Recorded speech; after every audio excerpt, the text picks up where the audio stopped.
Okay, this episode, titled Pretty Poison, came out on September 26, 1992, written by Paul Dini and Michael Reeves, music by Shelley Walker, directed by Boyd Kirkland. Starring Kevin Conroy as Batman Bruce Wayne, and Andre, apparently. Kevin Conroy plays someone named Andre.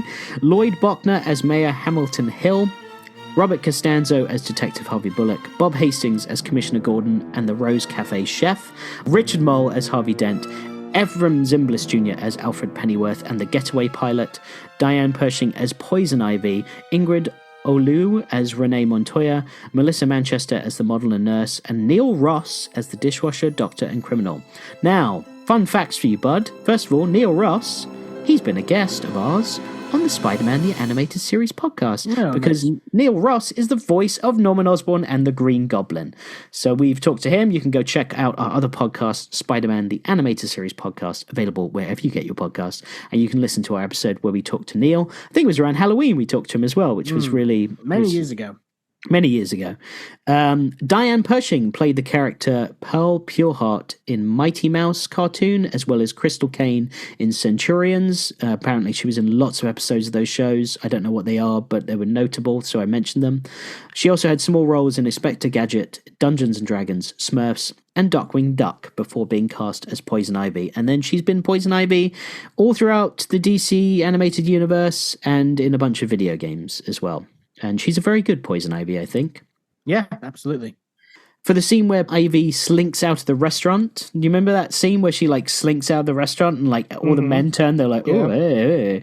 Apparently, the Sunrise animators could not animate her derriere, that's what it says here. They couldn't animate her butt, basically, to look as seductive as the producers wanted. So the task finally fell to storyboard artist Chen Ying Chang, who animated the sequence at Warner Brothers with cells shipped overseas from Sunrise. So he was like, you ain't got this right. Send me the cells and I'll animate this. It looked a bit stiff and weird there. I know what she was trying to do, but it was more shoulders than butt. Do you felt like it felt like very Who Framed Roger Rabbit? Yeah, but Poison Ivy has that vibe, though, doesn't she? She does, but that animation of her walking felt like it's complete Jessica Christina Rabbit. Hendricks from Mad Men. Oh, well, we're going to get into casting our Poison Ivy in a second. Well, that would be my casting choice if we were doing your Batman movie from 15 years ago. From Mad Men, yeah, me too. First appearance of Poison Ivy and Renee Montoya ever outside of the comics. In fact, Renee Montoya wasn't in the comics. She was created for this show. Though not named, the criminal who escapes Arkham Asylum in the beginning of the episode bears a strong resemblance to Professor Achilles Milo, an enemy of Batman's who used chemicals to alter the minds of his victims. So that's interesting. They made him look like an old Batman villain from the 40s without naming him. After this episode, Ivy is regularly incarcerated in Arkham Asylum rather than Stonegate. The Greenhouse climax was adopted into a stage in the Super Nintendo game, The Adventures of Batman and Robin, which featured the giant Venus flytrap as a boss. The Wild Thorny Rose was created solely for this episode. As well, its technical name, Rosaceae valaris, does not translate to Wild Thorny Rose, but rather just normal rose in Latin, which is funny. The newspaper featuring Bruce Wayne and Harvey Dent was reused 19 years later in an episode of Young Justice titled Downtime.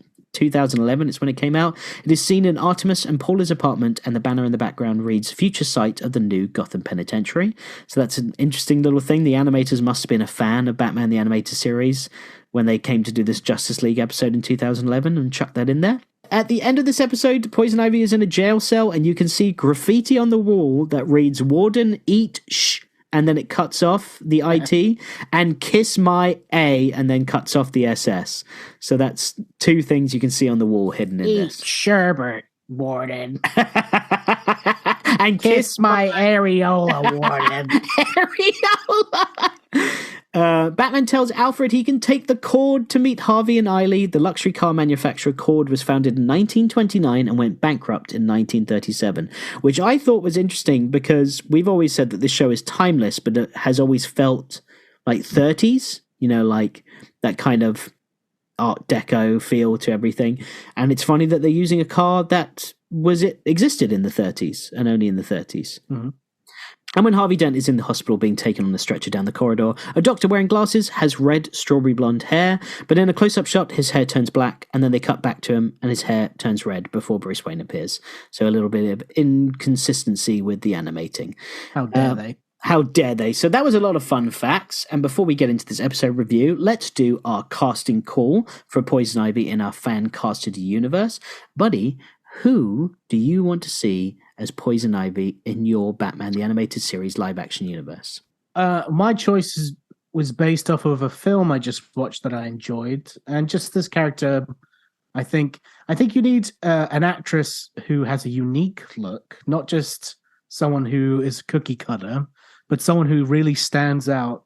I would love if it could be Christina Hendricks, because I have a huge crush on. I would love a it character in Mad Men. I mean, she embodies just like the way she speaks. Her voice as well is just. She's Poison Ivy. She's 100%. She is Poison Ivy. I mean, I would literally drop to my knees and be like, "What can I do for you? Like, you control me." But no, I mean, like, she controls people. You know what I mean? Like, yes, but through through the power of poison, not just because she's Christina Hendricks. But I get it. Moving on. So my choice is I was just watching a film called The Menu, and there's an actress in there that stands out to me. Oh, I know who you're going to say. Anya Taylor-Joy, who is also known as, she's played what's that Marvel character with the sword, big sword, and she's Magic. I have no idea what you're talking about. She's played her name's Magic. She's played Magic in X-Men. Oh, has she? Yeah, that movie or show where it was like them all in an asylum or whatever. Oh, the New Mutants show. Yeah. Or movie, The New Mutants. That's right. I forgot that it even existed, bud. I think I first saw her in, what's that show called? Peaky Blinders. Yeah, and also the chess show where she's the Queen's Gambit. Queen's Gambit.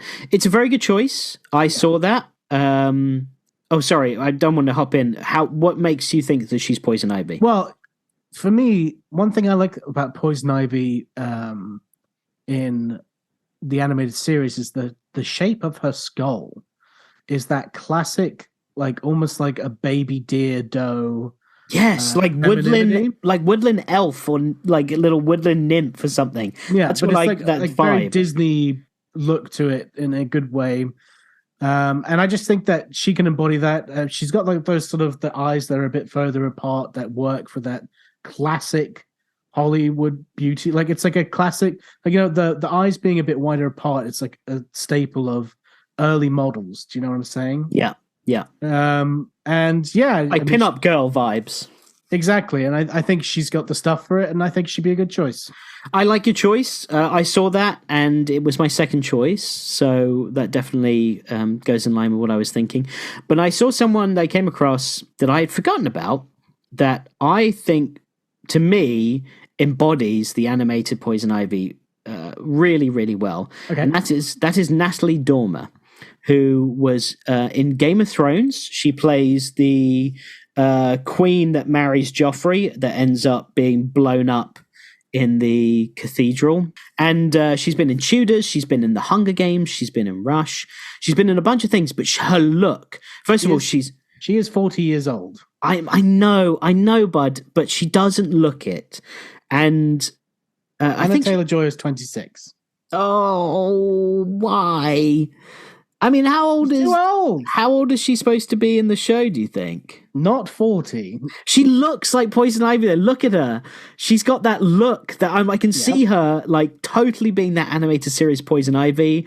And you are casting everybody too old, bud. Oh, but they're so good. They're perfect for it. The what you set out originally was it has to be like the right age for like now. Everyone's like in their 20s and 30s and stuff like that. It's like, okay, that's fine by me. That makes it more of a challenge.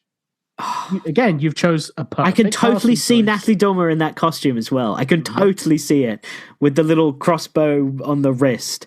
All right, well, okay, if she's too old, then we'll be going with... If you would like, you can come back and with another choice instead of just me taking it on a...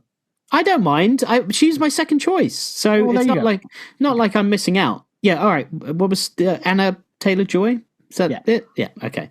All right. Almond Joy Taylor. All right, let's get into this episode. Let's get into the meat of this, or the veg of this episode. I used to be a vegetarian. You did. What do you think of this For episode? 5 years. Well done. Well done. I never understood that. If she's a vegetarian, that makes no sense to me. I think she should just be a carnivore and only eat meat. That's what I would think as well. Because why she's loves always these like, plants. you're killing my babies anyway. Salad, anybody? But she also cares about the earth, and I guess the slaughtering of animals, mass production. I think she shouldn't even eat. She should just get her energy from the sun with photosynthesis, like all other plants. Well, this is definitely not a poison ivy that she's become, where she, is like so in touch with the green and all of that. This is like crazy. I too am in touch with the green man. This is like crazy housewife being like, I found an obsession on my afternoons drinking a bottle of wine and like growing a plant and falling in love with it. Like crazy cat lady, you know what I mean? It reminds me a bit of like a classic. This episode is very classic noir, femme fatale, very Sunset Boulevard or Double Indemnity. Like just a classic. It was a classic story. I really liked the beginning of this episode and the build up to it, and having Harvey Dent as Harvey Dent in it. Anytime he's in there, I forget how much they established his character before turning him into Two-Face. And also 5 years that went by, and I was like, 5 years that he's Batman and Harvey Dent isn't Two-Face yet. You know what I mean? Because if Bruce is there, I assumed he's back. We know because of Mask of Phantasm. He's back from his trap. He's back, and he's Batman. So he was Batman for 5 years. Yeah, skipping 5 years in this episode, I was like, whoa there, slow down, sonny boy. This is my Batman big chunk. Yeah. And what was weird is also when he captures the helicopter pilot and the jailbreak scene. First of all, very Batman 89, because he's like, a giant bat with wings. Yeah, we're at the first appearance stage, which is fun. But what's odd is that he goes to Batman, who are you? And Batman says, I'm your worst nightmare, obviously a setup for the line. But why did he say, who are you? Because Batman's been in Gotham for 5 years at this point. Right? I thought that was 5 years prior. No, the jailbreak happens because at the beginning of this episode, they're like, we're going to build the penitentiary, yeah? It's got a very Fleischer Superman feel with the reporters taking pictures of Bruce and Harvey Dent, and then you see Poison Ivy, like, planting the rose, and then it gets dug up. And then it says 5 years later, you show the penitentiary in the empty lot. Yes, you're right. Yeah. So why is that guy being like, who are you? Like, 5 years, buddy. Batman, you know who the fuck he is. He's just been... Well, he's been in jail, He's been out of the loop, yeah. There you go. Boom, done. Explain. Who are you? You're obviously new in town. Super Bat. Also, I loved... What did you think of the prison break scene, actually, before I go into what I loved? It reminds me of Lex Luthor escaping from prison from the Superman, was it 2 or something like that? Hell yeah, me too. That's exactly what it reminded me of. Like, avoiding the spotlights and, like, escaping by air. That's what it reminded me of as well. I love when they cut to Gordon's office and it's just his shadow on the wall with the Venetian blinds, and the phone rings and then you see his shadow pick it up before they cut to him. I just love that. I don't know why, that little scene. It's a very noir episode. It is, yeah. And Bullock heading back for the donuts was so silly, but it made me laugh. I thought it was a bit like of an easy fat joke, to be honest. Yeah, but it's the 90s, right? Like, that was a layup back then, like, and no one batted an eye. Now they'd never do that. No, they can still do it with like men, and like making fun of fat people is the final frontier of liberalism. Like, people look at us, we do it all the time on Spider-Man. That's true. That's true. We do, yeah. I loved Harvey and Pamela like talking about Bruce, and then they cut to Batman and he's doing what they're talking about in their conversation. Like, oh, Bruce, he's always probably hung up on business, and he's hanging off the helicopter. Yeah, really great line. Great, and that's definitely Paul Dini, right? Like I can sense 100%, yeah. That's his type of writing. I love all of that. I just think that the episode fell apart a bit when he was kidnapped by Poison Ivy. It became just very one note, escaping, and in the greenhouse. Yeah, I guess so. I think it definitely came to a sudden stop, didn't it? Because I loved also how he had like Alfred helping him, where he's like, look up everything on Pamela Isley, and he's like digging up dirt on her, Yeah, digging up dirt. Oh, hey-o. Yeah, and it flowed like and scanning the flower and stuff. Like, it was all going really well. And then he's like, "You're caught. Everything's on fire." Yeah, that's true. It definitely comes to a sudden stop, but I guess they got to fit it in 20 minutes. But yeah, really good Act 1 and Act 2. Like, I love how Alfred is prepared for Batman. That's right. It was a good Act 1 and Act 2. It just Act 3 was just like, and it's done. Yeah. I love how Alfred is prepared for Batman's arrival. Like, he's notified Harvey Dent that Bruce is going to be late. He's got his suit pressed. He's got the car ready. He knows what car he wants. He likes the food from the restaurant, which is fun.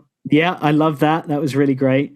I also love during the dinner scene where Bruce laughs and says, "You should have seen Harvey's face." And I was like, oh, that's a cool foreshadowing right there. Which one? The kiss scene at the dinner table is way too long, by the way. Yeah, Bruce is sitting in the corner like, "Hey, you guys got a good room over there."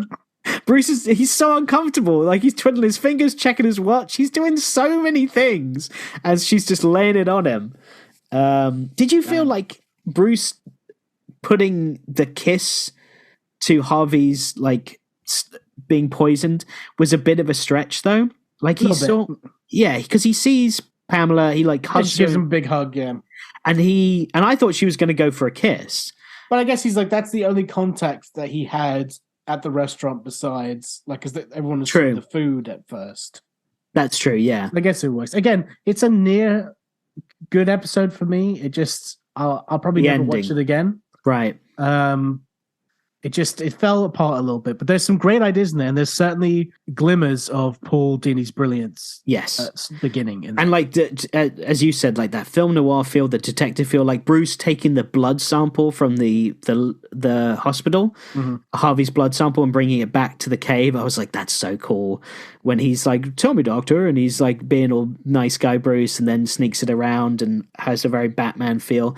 And also, I really love how, when Bruce is at the dinner table and Harvey collapses and he's just like, "Harvey, stop kidding around." And he's like, he's still Bruce, but the moment he realizes something's wrong, he starts to be a bit more Batman, where he's like, "Hold on, Harvey, you're going to be okay," as they're putting him in the ambulance. And I really love that. Like, you see, the real side to it. His reaction of Harvey Dent falling face first into his chocolate mousse was just, like, "Oh, Harvey, you do this silly stuff all the time. Like, covered it in chocolate mousse, you silly dog. You're always getting stuff on your face, Harvey."